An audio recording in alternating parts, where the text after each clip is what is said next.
Welcome to the 154th meeting of Boston VR. Thanks to Jonathan and Mark Lee and the iLRN campus for hosting us, letting us be part of this excellent conference. And tonight, Karen Alexander will speak on, the virtual bodies and the future of XR, and then we'll have Q&A. That'll go to 9:30,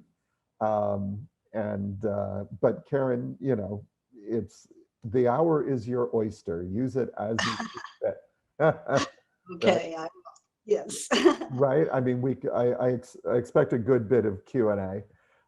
Then at 9:30. Sanjit Singh, a student at, oh my God.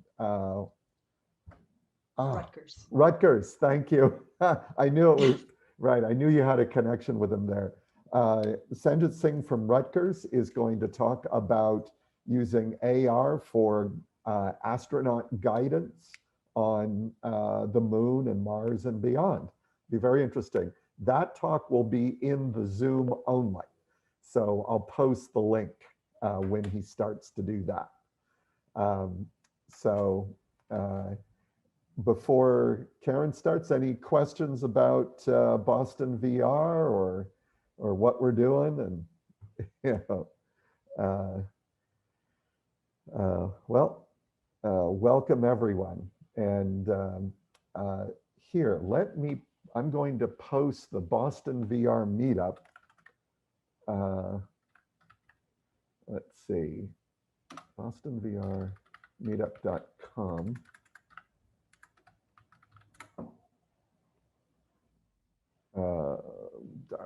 Excuse me. I'm getting this link. Here it is. All right, I'm posting it on the public link. And I'm going to post the recording to the event page for tonight's event. And I'm also going to give the recording to Heather so they can make it, and add it to the recordings for the rest of the conference. So without further ado, our star for the evening, please welcome Karen.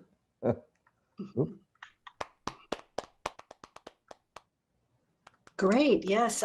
Thank you. Thank you so much, Jeffrey, for inviting me to give this talk to the Boston VR community. I'm delighted to meet everyone there involved and to hopefully engage with them after I give this presentation. And I'm especially happy that this is taking place during the iLRN 2021 conference.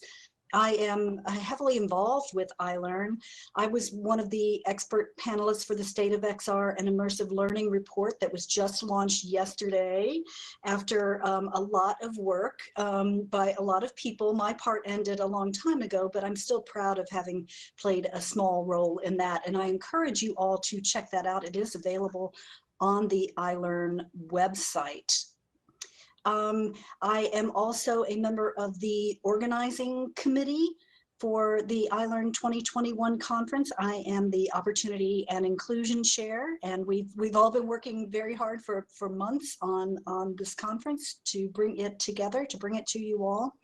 And I am one of the founders and the leaders of XR Women, which is now an initiative of iLRN and an organization that I'm really pleased to be part of. I see a couple of our members are here, Wendy Sherman and Caroline Dennis. Thank you so much for joining us. And yes, you're all welcome to join us. We welcome women and allies every Wednesday on the iLRN campus, 11:30 a.m. to 1:30 p.m. Eastern time. So I'll let you do the translation of the time zones. And just a little bit about me. So I have a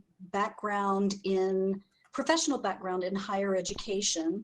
And my academic background is in English. So I'm not coming from a tech background at all, but I got involved in XR around 2016. I dove in headfirst and haven't looked back.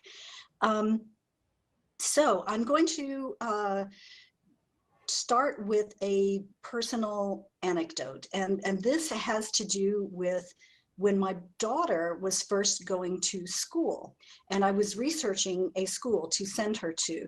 This was in Louisville, Kentucky, and the picture, though, is from Arkansas in 1956. This is not a picture from that time, but I was visiting schools and to try to find out where I wanted to send her.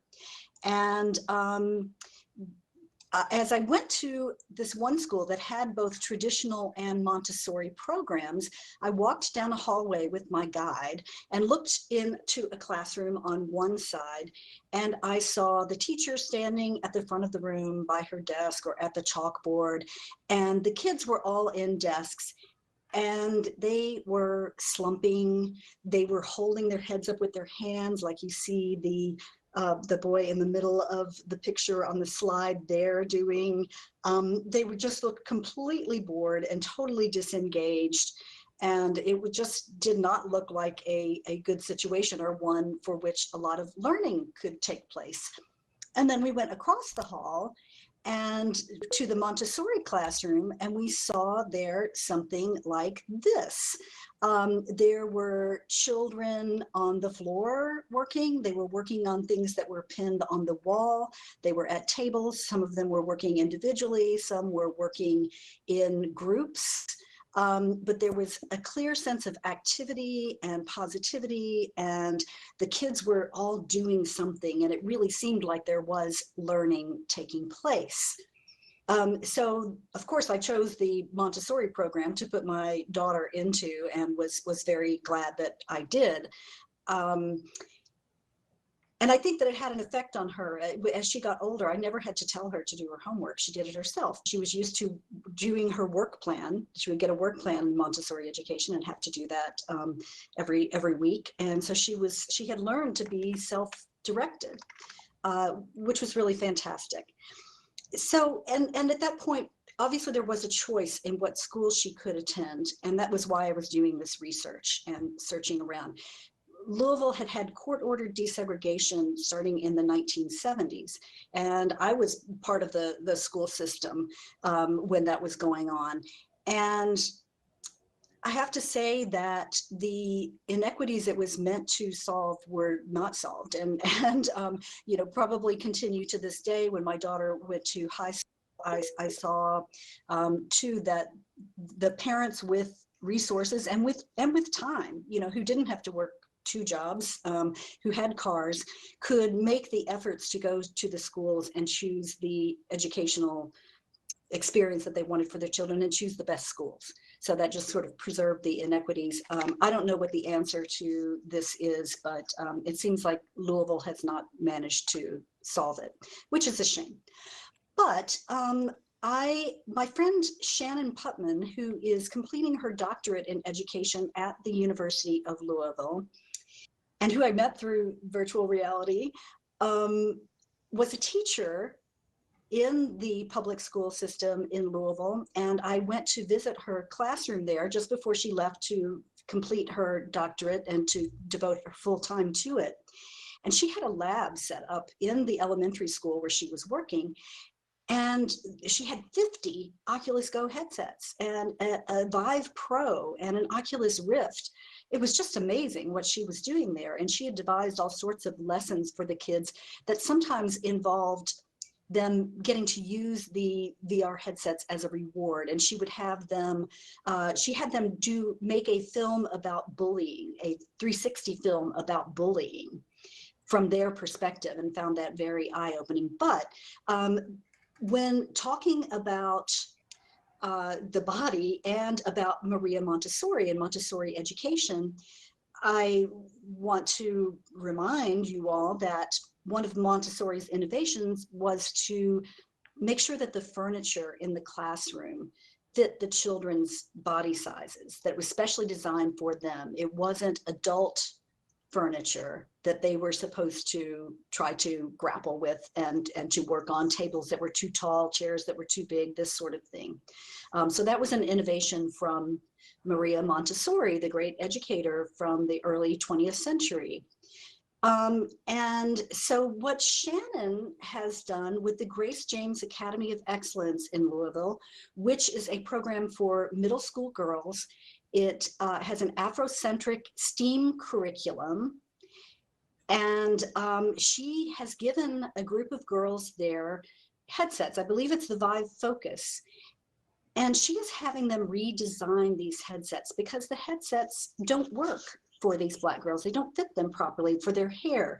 They might mess up their hair, and the hair is an important part of their identity. And so Shannon had this brilliant idea to have them redesign the headsets. Think about the learning that is involved in that, for design and engineering, the parts of the headset, how you put something like that together. And then also, you know, it has to surely lead to some interest in what is delivered there, right? And it's very empowering. It's a very empowering exercise. So I want to make the point that if we're going to use XR for education, we need to follow Maria Montessori in making sure that the equipment that we use is designed to fit children's bodies and to fit bodies more generally. I mean, for myself, even as an adult woman with a smallish head, I have problems sometimes with headsets that are too big for me, even if they're adjustable. They slide around on my head, or they, you know, will fall down and put all the weight on my nose, or something of the sort. They're only designed for a small group of people. Which is a shame, but so I really applaud Shannon for the work she is doing. Keep an eye out for her.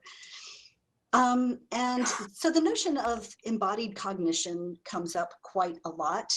And, you know, this is sort of a standard definition of it.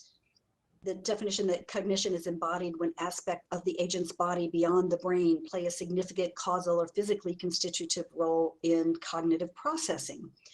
And I hope that some of what I'm going to say today is going to complicate that a bit, and push us into expanding our view of cognition and embodied cognition. I will go next to the work of Mina Johnson Glenberg, who has really been influential for me in terms of my thinking about these kinds of issues. Mina was one of the panelists on the opening day of the iLRN conference, along with Chris Deedy, Mel Slater, and Jeremy Bailenson. And there's a particular article of hers that I refer to that was really made me think a lot and has influenced my thinking on these kinds of issues. And it is called Immersive VR and Education, Embodied Design Principles that Include Gesture and Hand Controls. That was published in Frontiers in Robotics and AI in 2018.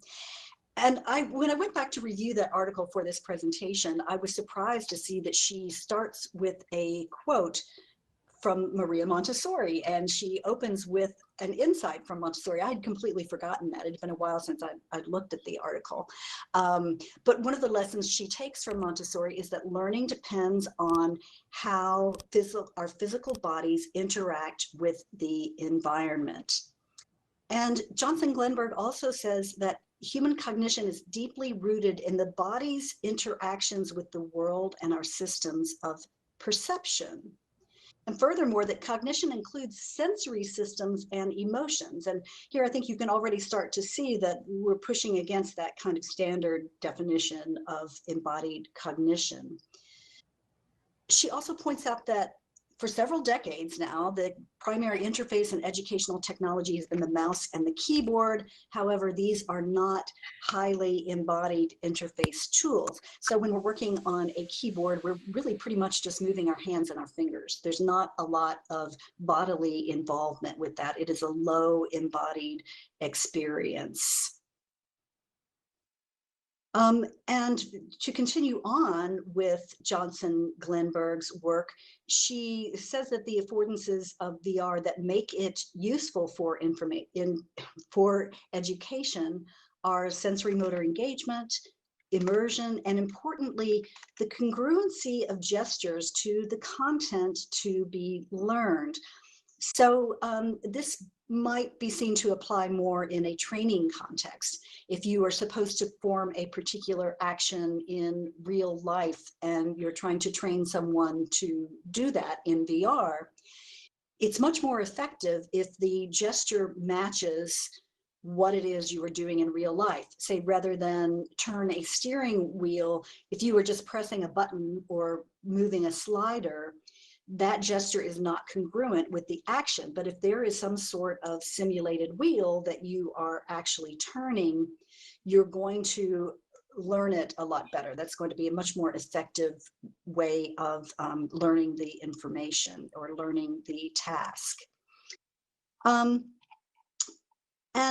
So Jonathan Glenberg draws on Susan Golden Meadows' work, and others do too in talking about these sorts of things. So I just wanted to give a little shout out to Susan Golden Meadow. But there's this concept of mirror neurons where a student can learn more when a teacher is gesturing themselves. So apparently what happens is that neurons are activated in the brain that apply to a certain type of movement when we watch someone else doing that movement. But apparently even any kind of gesture that the teacher will do will help students remember and learn something. I think this is really cool, very interesting. And Jonathan Glenberg also says that gestures may aid learners because learners use their own bodies to create an enriched representation of a problem grounded in physical metaphors.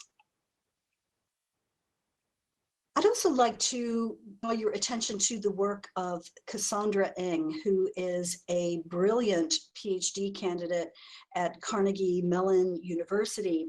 She's working in cognitive neuroscience and the learning sciences. And some of her research involves children using VR in an exergame condition. So they're doing something that involves physical activity, sort of like exercise, but they also have to do a gaming activity that is connected to the learning that is taking place. And her research has shown that not only do children doing an exergame, so combining exercise and a gaming element to the learning activity, not only do they learn more, but their cognitive ability is improved and their executive function is improved.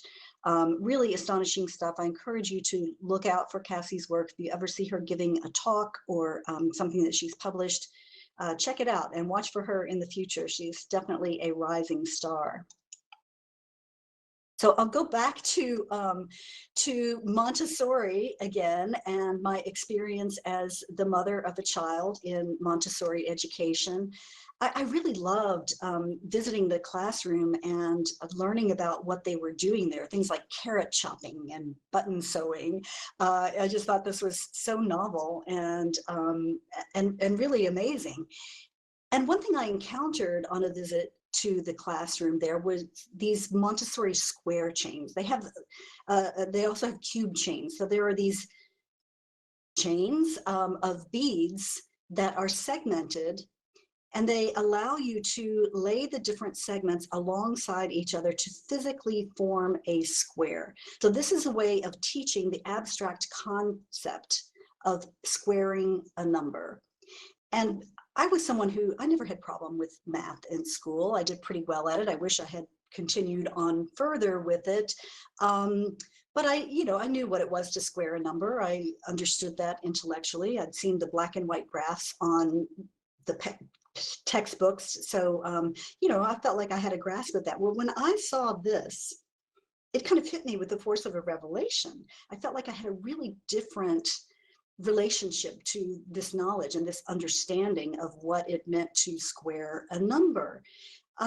That's just a personal anecdote again, but it is something that has stuck with me for all these years. And I find it pretty meaningful. And I think it is related to the things I am talking about here.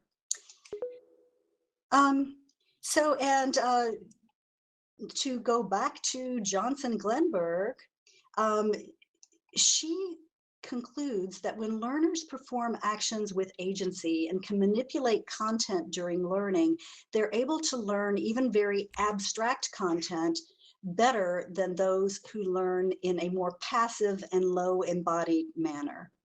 And for those of you who were at the opening panel, the opening day panel that she participated in, you'll know that she spoke of some recent work in which she compared a low embodied VR experience with a sort of a desktop VR experience in learning, and with a high embodied VR experience. And she was surprised, not that the high embodied VR experience was the one that resulted in most learning, but that the low embodied one was the lowest, even lower than the desktop condition. So that tells us, I think, or suggests at least, that VR is not effective in learning because it is VR, but because it allows us to engage in embodied experiences that enhance learning. Let's talk about math again. So I did leave math early and did not progress from trigonometry into calculus, and didn't really have a strong understanding of what calculus was. And I was so interested to see this CalcFlow app for VR, where you can take a calculus equation and you can plug in different variables, and you can even choose a different equation, and it will be represented on a 3D graph. Of course, you're seeing a 2D representation of it here, but you can take that graph, you can rotate it, you can scale it, you can hold it above your head, you can look down at it from above, you can do all these things with it. And so you have this kind of spatial or bodily relationship with it. And it really helped me to understand what calculus was, what it was for. I didn't even know that. And I'm not going to claim that I understand calculus now at all, but I do have a better sense of what it can do and why it is useful and why we have it. So this app then takes something that is abstract, a math equation, a calculus equation, and it makes it not concrete, I would say, but it makes it sensible. It makes it something that we can apprehend with our senses. Yes, so that's what I have to say about that. And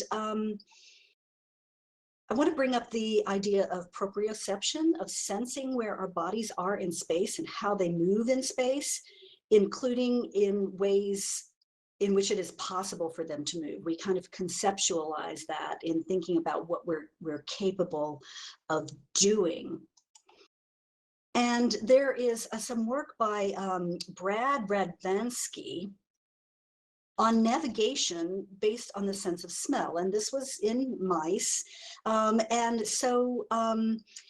He used VR with these mice to determine that they have internal spatial maps that allow them to navigate by smell alone, even in the dark. So he took away the opportunity for them to navigate by vision, but they were able to navigate in this environment after being trained, even in the dark, just from the sense of smell.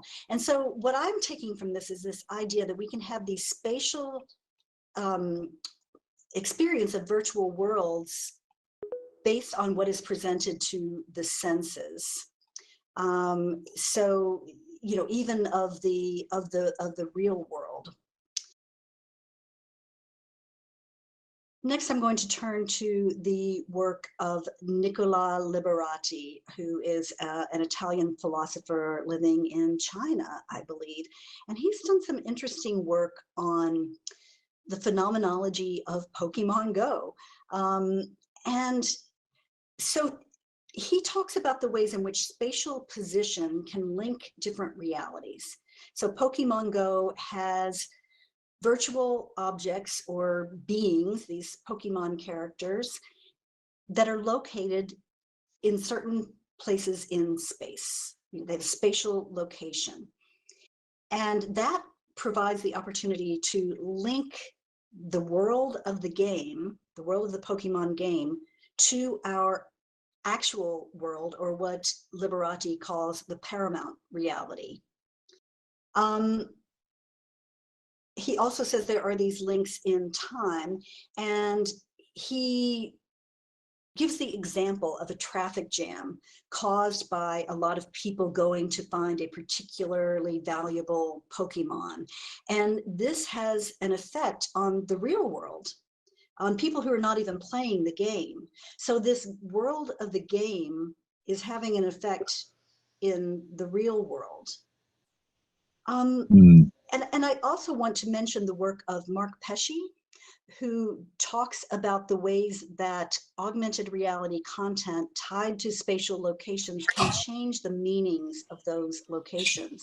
There's a great video that he did for the National Trust of Australia, I believe, in which he talks about this, about the ways that history is interpreted. And you can go to an historical location, let's just say, for example, the Battle of Gettysburg. You go to that battlefield, and the augmented reality information that is there, that is giving you the history about that, will help determine for you what the meaning of that space is. And so who determines what augmented content or what digital content is tied to that spatial location? Whoever does it, kind of gets to determine what the meaning of that space was.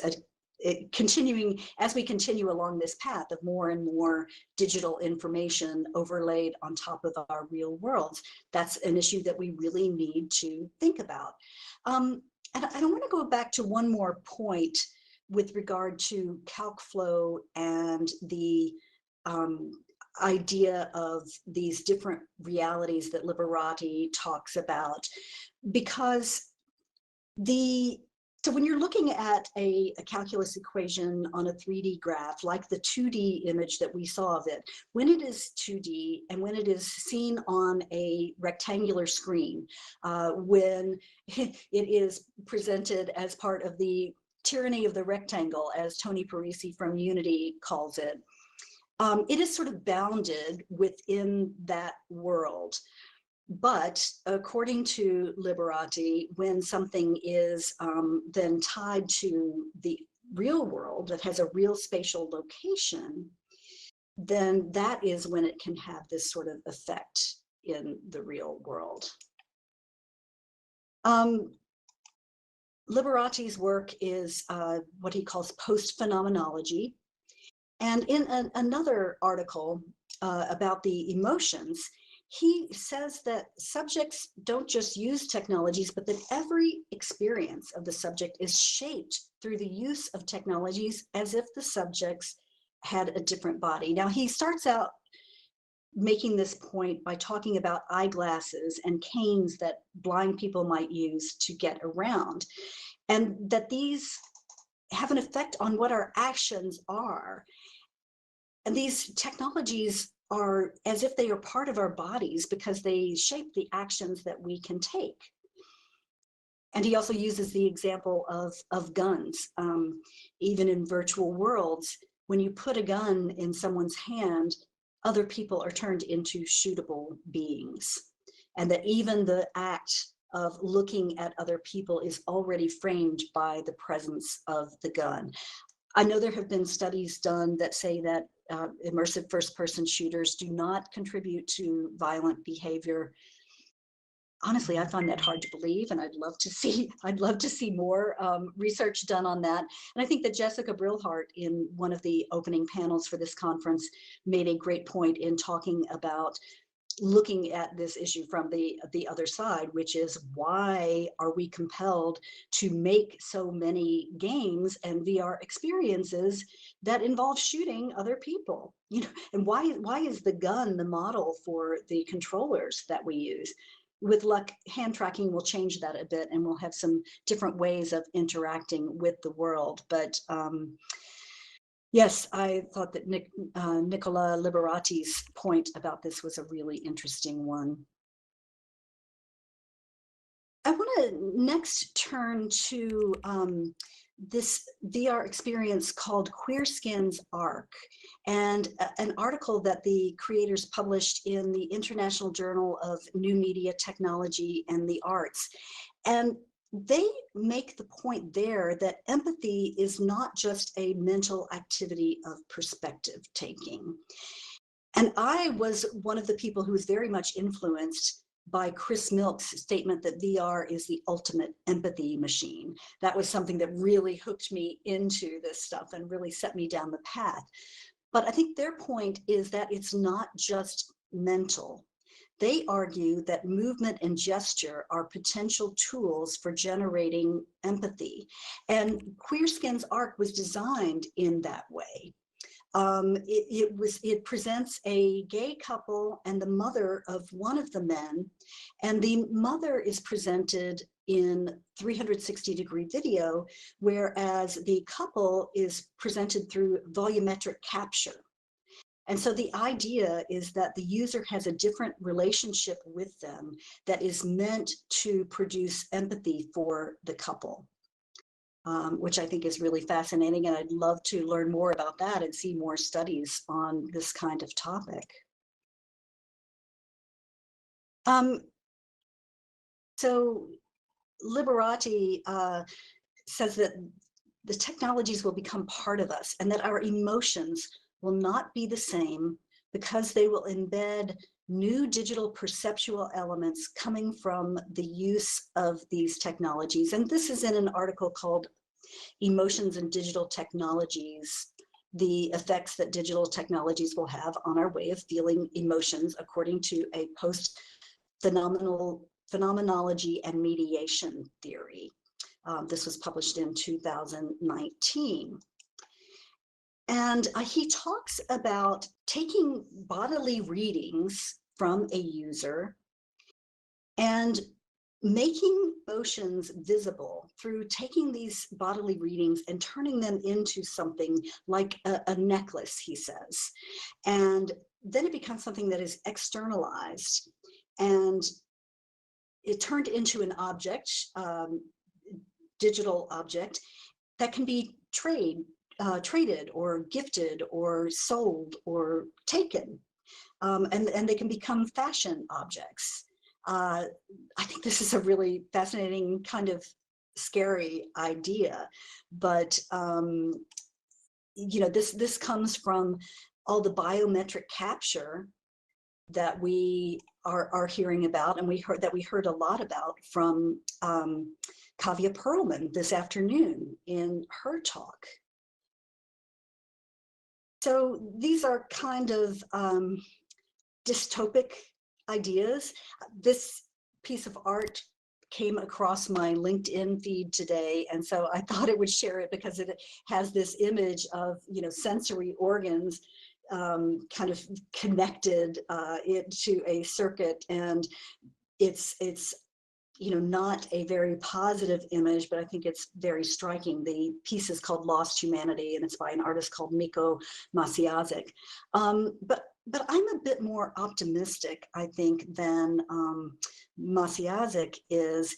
And I want to hark way back, for those of you who can remember, to Donna Haraway and her Cyborg Manifesto from 1985, in which she talks about sort of the blurring boundaries between human and animal and human and machine. And she says in the end that she would rather be a cyborg than a goddess. Something worth revisiting. I think that's something I'm going to do soon, to dive more deeply back into Haraway's Cyborg Manifesto, and see how it relates to our current situation.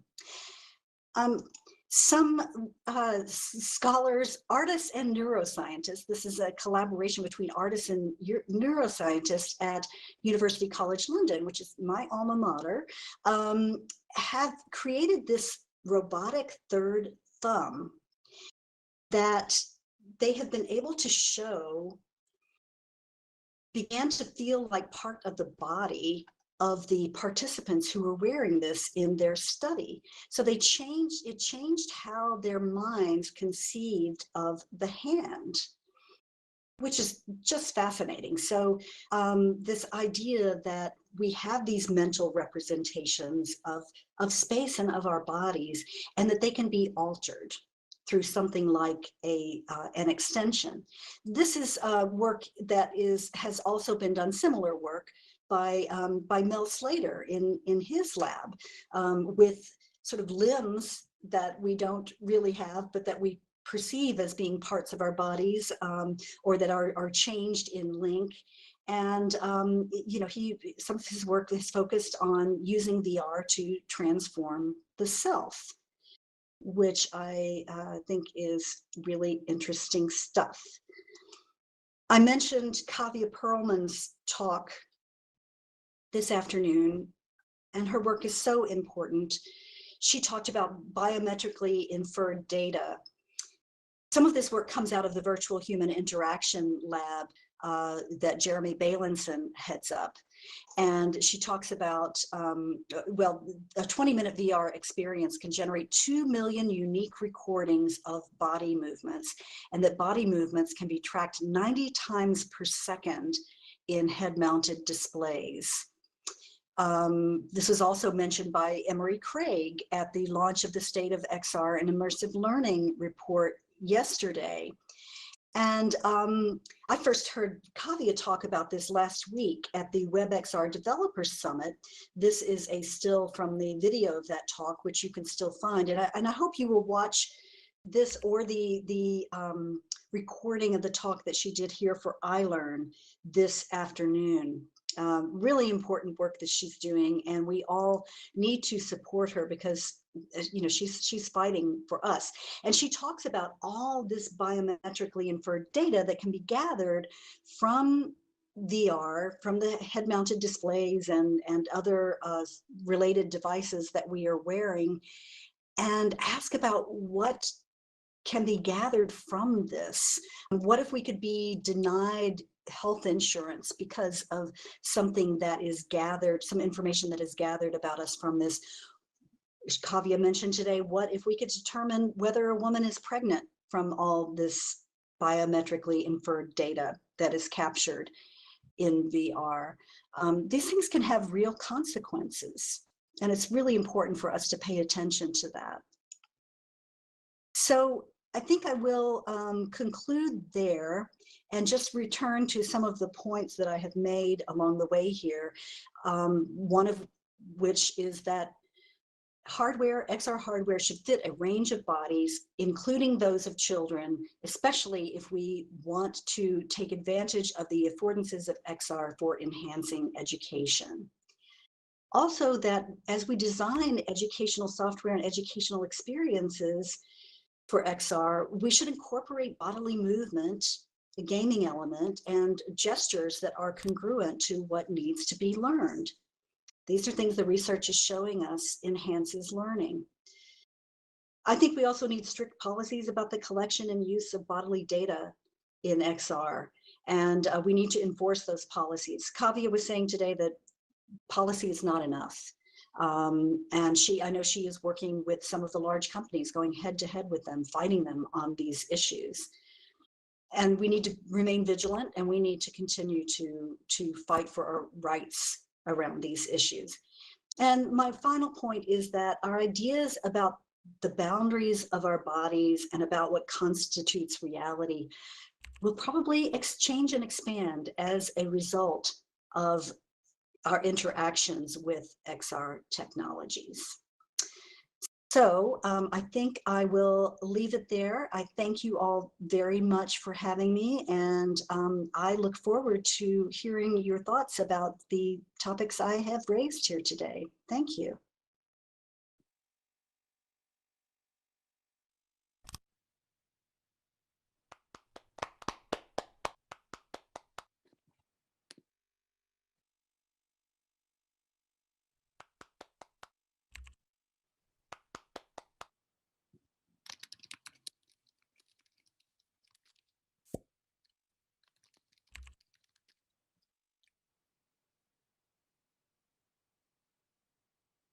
Absolutely. Yeah.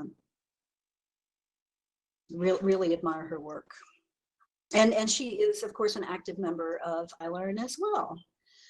So this is where it's all happening. You know, I've learned so much at this conference already. And there, you know, I could have drawn on a number of other points that were made at various talks I've seen here that relate to the topics that I raised here.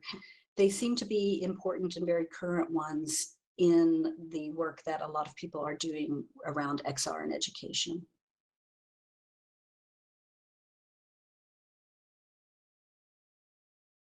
Yeah, I'd love to hear some thoughts that other people have.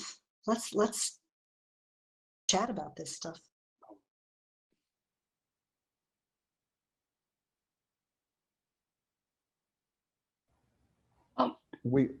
Sorry. Sorry, go ahead. Oh, sorry, go ahead. I had a two-part question if it's a Q&A session. Oh, Jeff, can I just share them or should I just wait for you?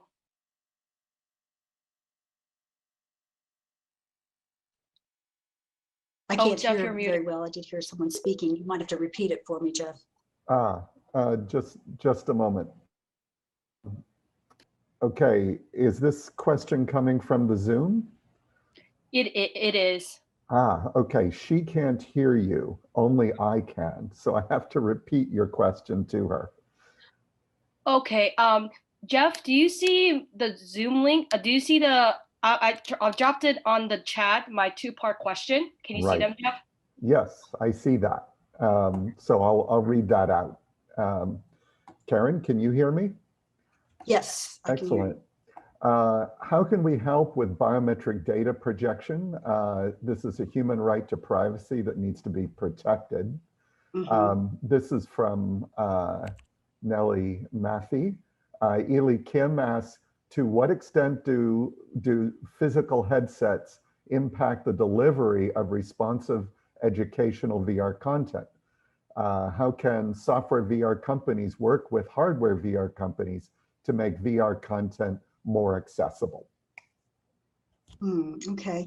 Well, with response to the first part of that, I'd say support the XR Safety Initiative and the work that Cathy Pearlman is doing there and the Cyber XR Coalition. You know, it is important, and they seem to be really making some progress there, working with the Australian government, for example. And so I think getting involved with XRSI is a way that we can continue to fight for our rights and our privacy there. And with regard to the content, oh, thank you. Caroline Dennis has just shared in the chat here in iLRN the framework, the XRSI framework from Cathy Pearlman. Thank you very much, Caroline. And I do see that you have your hand up. Well, I think that we find, for example, the most prevalent head-mounted display right now is the Oculus Quest 2. And they are, it's owned by Facebook. And so, they're the ones who are collecting a lot of this data. And I know that some of the companies do try to encourage the creation of content. Others don't. There's a problem there with, in terms of the content that is available, you have a lot of independents producing content and really struggling to get it out there. And of course, we saw the big battle between Epic Games and Apple about the cut that Apple was taking for their games. So there are a lot of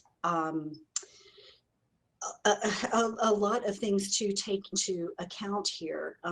Obviously the headset makers need content in order to sell their headsets, in order for people to want to buy them. But we need to make sure that the people who are making the content are appropriately rewarded for their work. And that isn't always the case. Some companies, Epic is one, do make a lot of money, but the smaller, more independent ones don't. And the fact that there are a lot of independent makers out there means that it's much more difficult to negotiate those relationships. The creators have a lot less power when it comes to the companies like Oculus that have these sort of gated, these walled gardens through which the content has to go and has to be approved for. And of course, with independence, there's a less of an opportunity to regulate that. And I don't think that the companies like Oculus would do or are doing a very good job of that.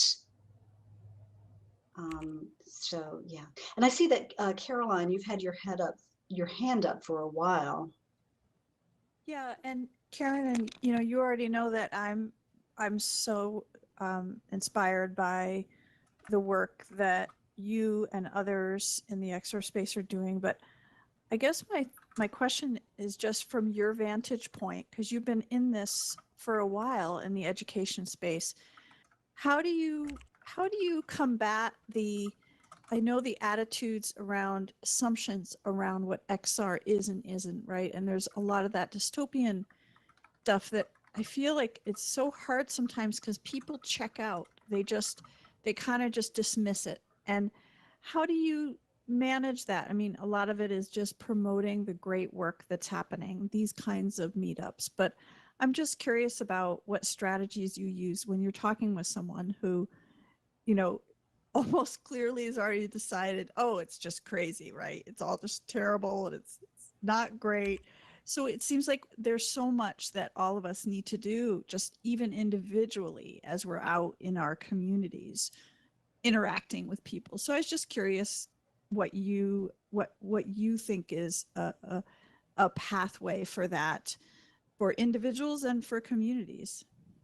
Yeah, well, so my professional background is in higher education, and when I made a complete life change and dove headfirst into XR, I moved to Pittsburgh, Pennsylvania, which is where I am now, and I started working eventually with very young children and with youth ages 7 to 23, although not necessarily college students. And one of the things that I was really keen to do was to encourage them to be creators of experiences and not just consumers of it. So I think that having people approach XR from that way, from being creators, is important. And I also had a partnership with Pittsburgh Community Television for events that we called Community XR. And we had these rotating events that would go to different locations around the city where people could come in and try XR for free. And this was a digital literacy project, as I saw it. We also had at least one AR device and some mobile AR experiences. We had 360 cameras there. And so this is a way of trying to introduce people to this technology. And I think it makes a huge difference once people put on that headset. They start to see the possibilities. You know, you just see the imagination open up. I think I actually have saved here a picture that I can pull up very quickly. Yes, okay, so this picture that's up there on the screen now is sort of a collage from our community XR events. And you see, I love this picture in the middle and the top of this elderly woman in an Oculus Go headset. You know, it's just so wonderful. And then there are little kids there too, doing various things. We wouldn't allow extremely young kids into headsets, but just a variety of people. But of course, as Jenna says, yes, I can't wait to have these events like this again too. Our most recent event was scheduled for March 14th, 2020. And of course we had to cancel that. And my work with children has not resumed either. I never sort of made that turn to doing it online. But I would love to get back to it. So those are some ways I approach it, trying to come at it from a community perspective. The students that I worked with, the ages 7 to 23, those were with community organizations that may have been like out of school arts organizations and others that were already working with these children and youth. So that's how I have tried to approach it, is from a very grassroots level, giving people the opportunity to try out XR and also encouraging them to become creators. And I want to comment too that I saw, it was a while back in the chat, but Eileen posted that the John Bailenson study on stimulus sampling and identifying users based on body movement is publicly available as a data set for others to analyze. That's great. That's fantastic that they've made this available to the public. Excellent. Thank you, Karen. Thank you. That's great. Let's see.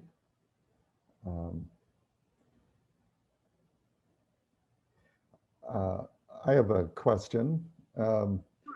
I work in medical simulation, and we have the mannequins and the fake operating rooms, and we're starting to use VR as well. And it's, well, this isn't really a question. It's more of a shaggy dog, and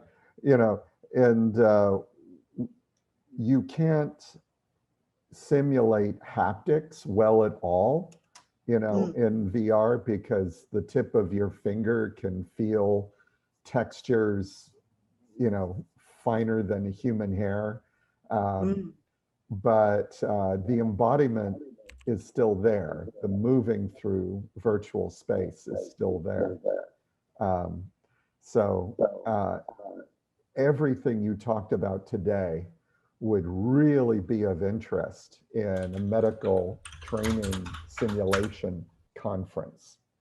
So I think I just invited you. Oh, okay. Well, that's awesome. Thank you. Thank you very much, Jeff. Yeah, and we had at XR Women a couple of speakers who work in medical simulation. Molly Schleicher from Oxford Medical Simulation, who happens to be based in Pittsburgh. Molly is not Oxford Medical Simulation. And then also Karen Breitkreutz, who had worked with Susie Cardong Edgren on a VR experience to teach catheterization to nurses. So those are two people who have done some interesting work in that area, in case you're looking for some speakers there. Great, thank you. Let's talk about it. Okay. I have your email. All right.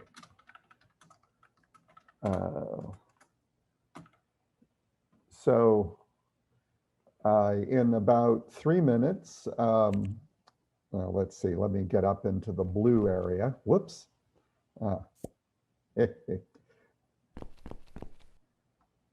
Karen, thank you for a great talk. Sanjit is going to give his talk in the Zoom. By the way, you had 14 people avidly following you there. And everyone is here, welcome to hang around and chat with Karen or each other and so forth. So a big thank you. Thank you. Thanks so much for having me. Great. You've been a great audience. All right, Zoomers, I'm going to keep the share going until Sanjit is actually ready to start. Okay. Oh, goodness.